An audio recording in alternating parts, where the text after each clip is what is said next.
Oh no, I don't feel good about myself right now.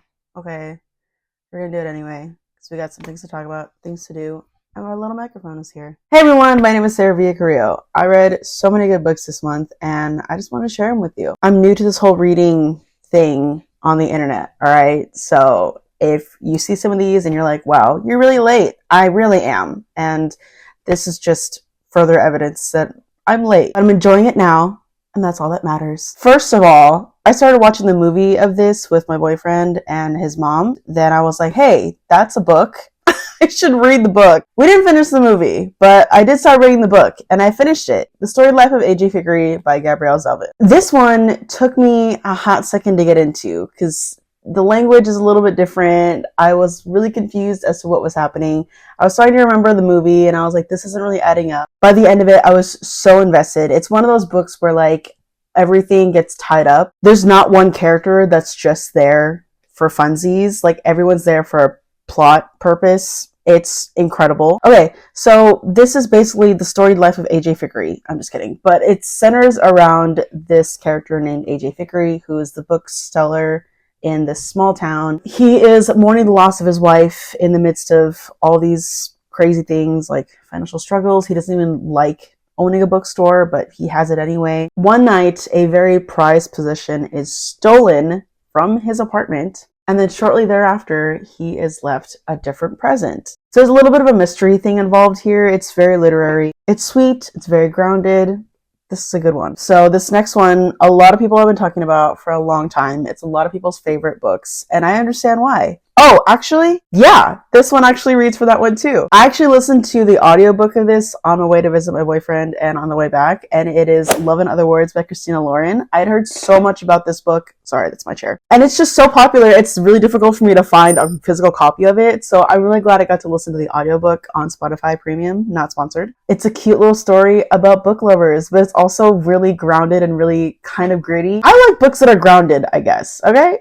I don't remember the character names, because again, I don't have the physical copy, and sometimes I forget their names. I look at the back, and I don't have the back. But it centers around these two main characters who grew up together as teens. Like, they met when they were like 15, 16 or something like that. Something happens, and they don't see each other or talk for 10 years, I believe. A little more than 10 years. It does one of those last 5 years things where it does kind of a back and forth of like, present time, past then, present time, and then back then. I might say past and back then. Past then. It's so well crafted. I will say that. Like, there's so much that goes on into it, but all of it makes sense. I do want to get the physical copy because I really want to read it again for myself without the voices. The reveal at the end really threw me. I was on the road and just like frozen, shocked, going 65 miles an hour on the freeway. Yeah, it's, again, I will just say it is so well crafted. I'm going to leave it at that. Highly recommend.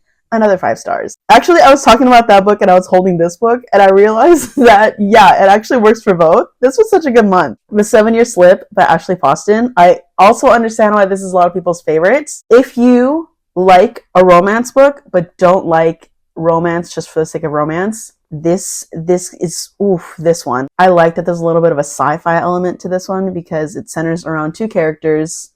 Let me find their names. Actually, I'm about to make a book clubbing short about this one, so that's going to come out soon if I finish editing it. Clementine inherits her late aunt's apartment, this like magical apartment. She moves in, and one day she comes home to some dude in her apartment. She's like, hello, get out of my apartment. And he's like, respect. But she discovers that this guy is living 7 years in the past. I believe that this book was written by artists, for artists, about artists, because Clementine is in the book publishing industry, and the guy, what's his name? Okay, I think it's pronounced Iwan or Iwan. I don't know.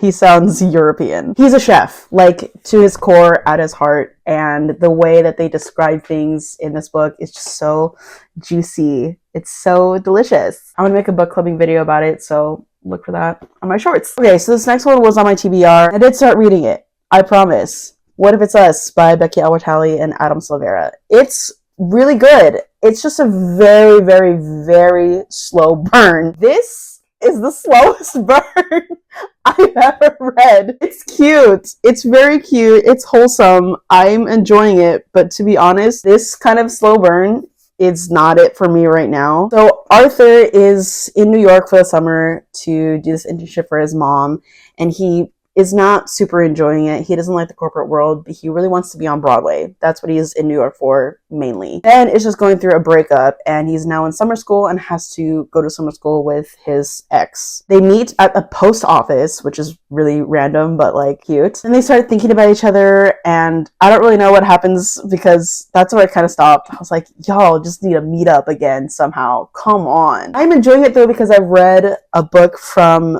both authors before, and I can kind of tell who wrote whose part. However, it makes so much sense. And I think this is a really good collaboration between two authors, and I will get back to this at some point. I promise. So the reason why I stopped reading What If It's Us is because I got Abby Jimenez. I love Abby Jimenez. If you know me, I love Abby Jimenez. And I purchased this one on Facebook Market from someone, and I was like, I think I'm going to put What If It's Us on pause to read this one. And I'm sorry, but it was a really good idea for me. Apparently, I've been reading Abby Jimenez's book in reverse order because this is part 1 of Part of Your World, like a companion series type deal. I believe it's Part of Your World, Yours Truly, and then Just for the Summer, which is the first one I read. By the way, look at my little Abby Jimenez little thing right here. This one was super cute. It's about a long distance relationship, and being in one myself, this one really hit home. Alexis, she's an ER doctor, and medical stuff is the family business. And this guy, Daniel, the town that he lives in is his family business. So it's really cool to see there's a contrast between like their obligations to their family and what they actually really do enjoy doing, how they can make these two different worlds come together. So what I've noticed, because I've read a few of her books already, is that Abby Jimenez has this sort of way with psychology when she starts writing, and she was like a Food Network winner or something like that. Like, who is this woman? There's just something in the way that she writes this thought process of her characters that just makes sense, but is also seems so like well researched. I don't even know like what her background is, but whoa. It's very cute. It's very close to real life for some people, I feel like. Although, trigger warning, it does have to do with abuse, like mental abuse, physical abuse. So proceed with caution, but also I love Abby Jimenez. I will probably recommend any book that she writes.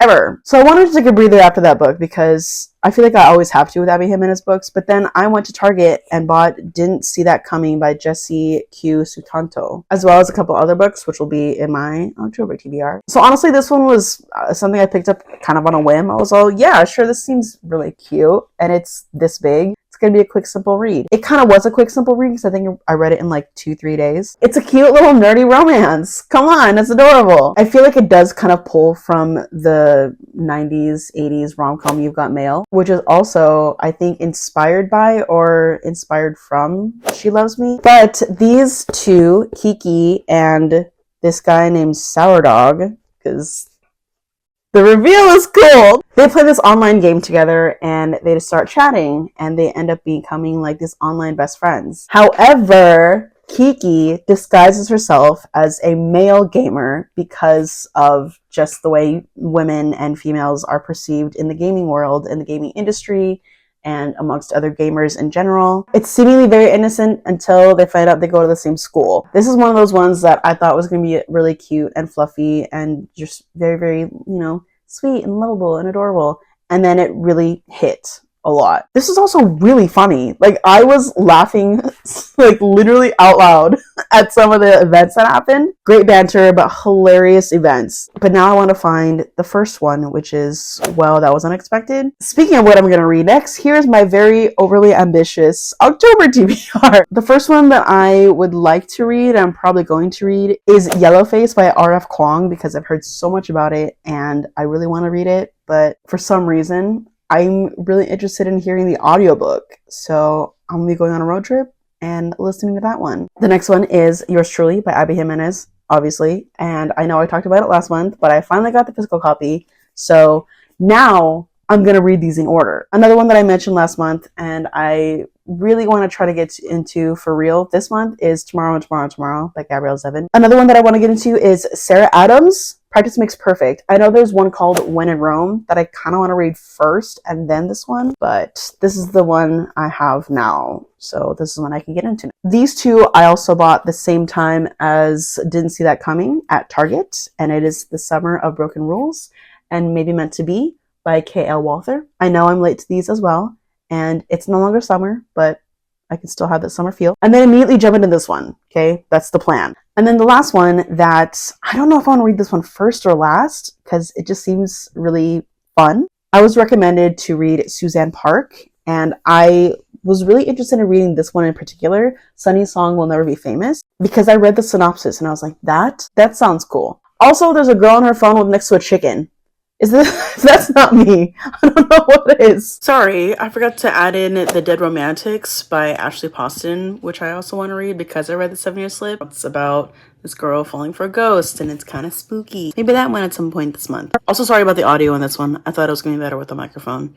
I don't know what I'm doing with it yet. So those are very quickly my October TBR. Let me know which one of those you've read, and also please help me decide what to read first, because my problem with these is I want to read all of them at the same time within a span of 2 days, like collectively, and I've read them all. You know what I mean? And that's not physically, humanly possible. So help me organize my October life. Also, let me know your thoughts on my September reads. I gave most of them 5 stars. Honestly, filming this video kind of turned my mood around. So thank you so much for hanging out with me today. I will see you in the next video. Bye.